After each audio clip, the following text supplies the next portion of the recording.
Morning.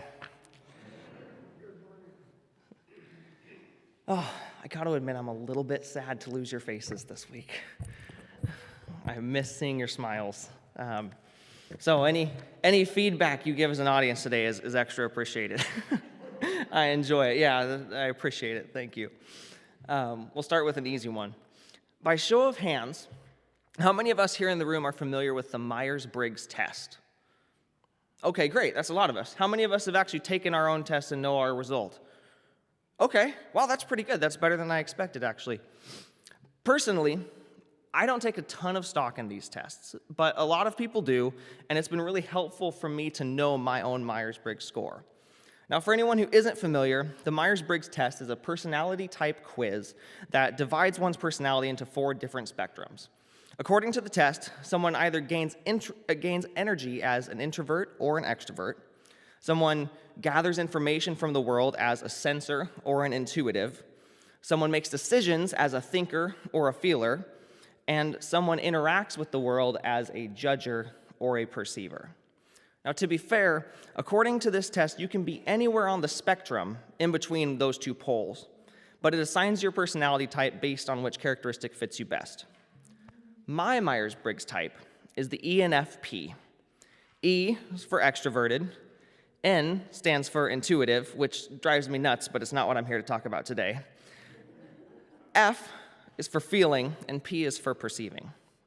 And when I tell people that I'm an ENFP, the people that know me the best are usually surprised. On the 3rd letter, they always expect me to be a T, a thinker, rather than a feeler.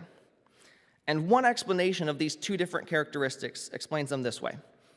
Thinkers tend to make decisions using logical analysis, objectively weigh pros and cons, and value honesty, consistency, and fairness. To be fair, even to me that sounds like me.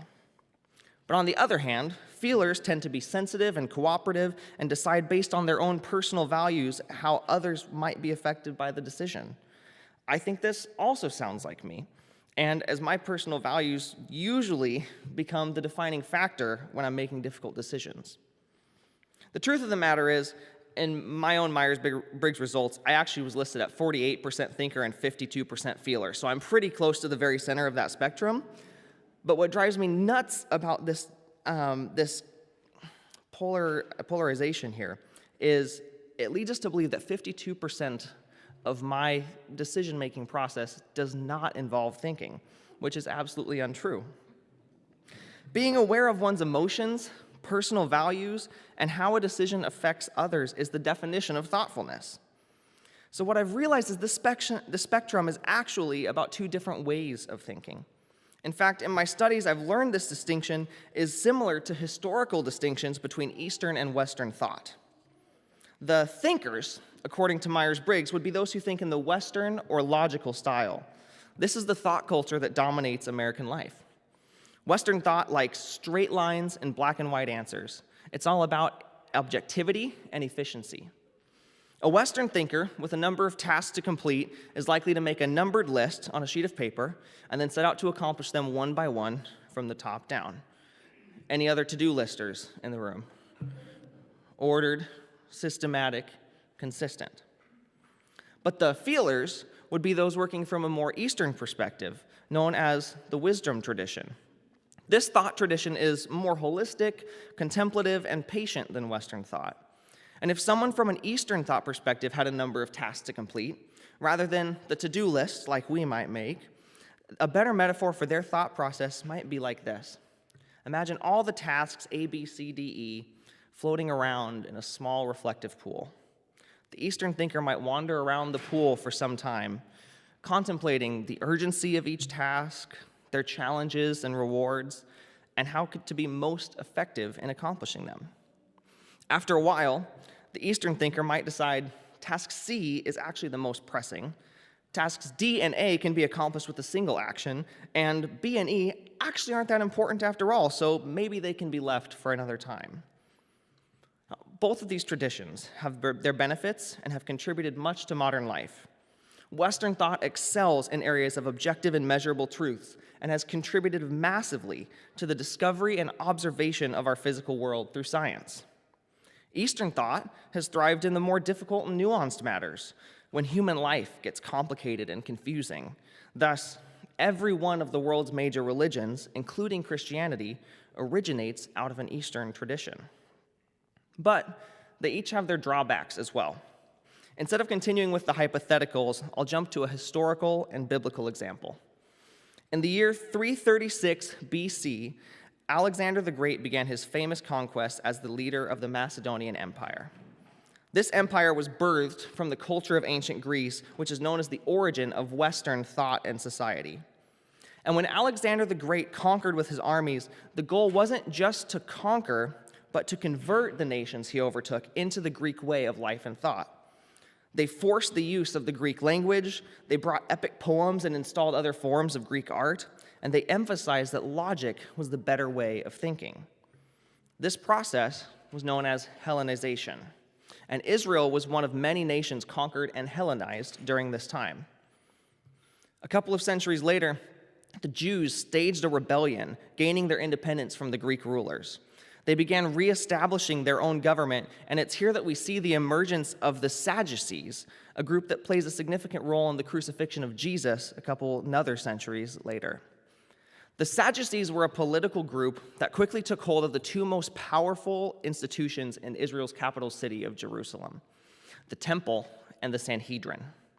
At the temple, the Sadducees made up the high priests. They were the keepers of God's law and the perpetrators of sacrificial religious rituals. The Sanhedrin was the high court of the Jews, and those who sat on it made the most important decisions for Jewish society. The Sadducees dominated this court with a large majority, and they had little difficulty implementing their way of life. The Sadducees were powerful, wealthy, and elite. And one more thing, they were very much Hellenized. The Sadducees were still good buddies with the Greek rulers of the areas surrounding Israel.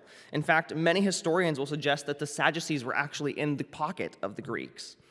They embraced the Western way of life and thought, and they maintained their power by making sure that the Israelites weren't going to become a problem for the larger Greek Empire.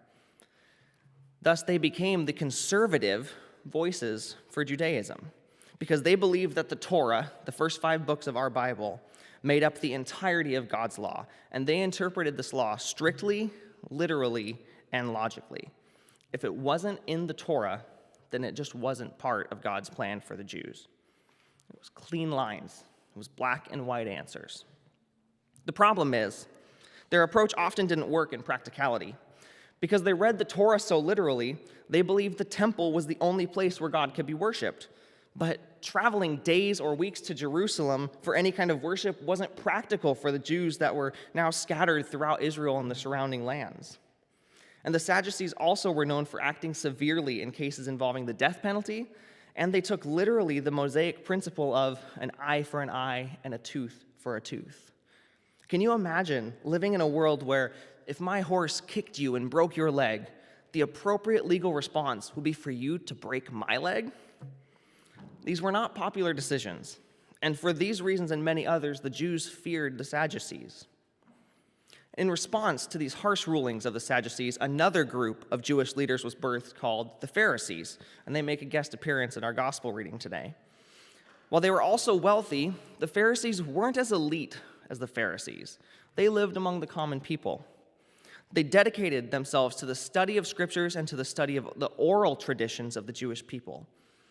See, as Israel grew as a nation, they saw some of their scriptural laws become outdated, and they saw others were maybe unclear. So for generations, the teachers of Israel had been teaching about how to interpret God's law.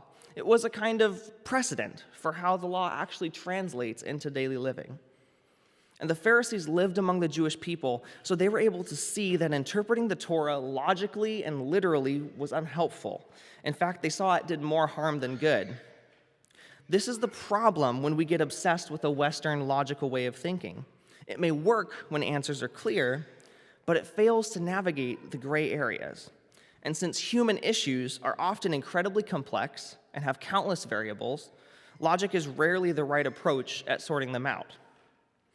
In the Hebrew Bible, there's a famous story where Solomon, the king of Israel, is called to make a judgment on a dispute. 2 women and a baby are brought before him, and one of the women says that the other woman stole her child, while of course the other woman denies this. To solve the issue, King Solomon commands that the baby be sliced in half, with 1/2 given to each woman. Fair enough, right? The accused woman agrees to the judgment, but the mother of the child begs for her baby's life to be spared. Thus, Solomon learned who the real mother was, and he returned the whole child to her. This is an insane story, at least logically. Chopping a baby in half, it makes no sense. But Solomon, known for his wisdom, knew how a mother's love would be separated from vengeful contempt. When dealing with humans, we need to remember the humanity and lean on the generation of wisdoms we have, understanding the realities of the human experience that will never fit in a spreadsheet or be proven in a test tube. Now, in case this story I'm telling you isn't already ringing a few bells, what I'm talking about this morning isn't an instance of ancient problem, ancient solution, story over. We haven't yet figured this out. In the last month, the U.S. Supreme Court made a couple of landmark rulings, overturning a gun control law in New York and overruling the Roe v. Wade decision that granted the right to abortion. Each of these cases caused significant issues. We're constantly reminded via mass shootings that gun violence is out of control in our nation. And we know from history the horrors that take place when legal abortion access is restricted. However, I'm not here to grandstand about abortion or gun control, because I'm even more concerned about the logic behind these decisions. The justices say that precedent isn't valid because it's not explicitly written in the Constitution. The right to abortion isn't in the fine print. Neither is legislation to control firearms in one of the most population-dense cities in the history of humankind. If it's not written in the Constitution, then to them it doesn't exist. And when you look at the justices who voted in the majority on these cases, you'll quickly notice that they're all Christians. I wonder how they read their Bibles. Actually, I don't wonder at all. I think I know. Because for centuries now, the Western Christian church has been failing at reading the Bible in a way that makes it helpful for contemporary living. A massive percentage of modern Christians still believe every word in the Bible is to be read and interpreted literally. And if we're going to treat the Bible that way, then why not do the same to the Constitution? What's the difference between one ancient document and another? And we sit here as Christians, many of us upset with these decisions from the Supreme Court, but it's the very tradition that we come from that has trained them to think this way. If you can't tell, I feel really passionately about this, because it's revelations like this one that speak directly to my own sense of calling. If you're like me, every once in a while, you might hear this little voice in the back of your head that says something like, the days of religion are over, Christianity is outdated, stop holding yourself back with the baggage of this relic and just go be a good person in a non-religious world. But I can't do that, because it's clearer than ever to me that the movement of Christianity still has a profound effect on the world, and I feel a deep need to be a force of positive change within that movement. Because there's one more problem. We might think that the solution is just re-emphasize the importance of legal precedent for the Supreme Court. Or we might think that the answer is create legislation to protect that which needs protecting. And while these might bring some temporary relief, they're not the full solution, because, as we've already discussed, the human experience is messy and it's complex. It's full of gray areas. And no matter how many precedents are set and how many laws are made, there will always be a constant stream of new issues, unique situations that we haven't dealt with before, and we'll always be playing catch up. In our gospel text today, the Pharisees, the keepers of precedent in the Jewish tradition, they catch Jesus and his disciples picking grain and eating it on the Sabbath day. Now, the scripture doesn't say you can't pick grain on the Sabbath. The scriptures just say you should rest on that day and not work. But the precedent, according to the Pharisees, is that picking grain is farming and farming is work. So it's breaking the Sabbath law. The same goes for practicing medicine from their relationship with the law, apparently. That's also work to heal. And Jesus says, this is ridiculous. He tells the Pharisee that they have completely missed the point of the law. The law is to help people, not to hurt them. And the Pharisees and Sadducees are both missing something fundamental in their approach to the law. Jesus says, what you're missing is grace. And grace is a hard thing to legislate. Grace isn't logical. In fact, it's counter to logic. Grace is not often consistent, and it's rarely fair. It runs counter to everything we know about how to structure society, which is why we rarely see it in laws and court decisions. There are opportunities for grace within our justice system. There's the chance for police officers that strive for de-escalation rather than incarceration. There's the chance for judges to seek restorative justice rather than punitive justice. But in reality, grace is a movement. It will only go as far as we take it. It's a mindset that's better taught by example than in any class or textbook. It is contagious. And I know this sounds like a strange thing to say to a room full of people wearing masks, but it's up to us to spread it. It's up to us, when dealing with the messiness of life, to remember that we're all having a human experience. It's complex. It's full of variables. So may we be willing to set aside our impulses of logic. May we remember the traditions of wisdom that have been handed down to us. And may we always choose and offer grace. Amen.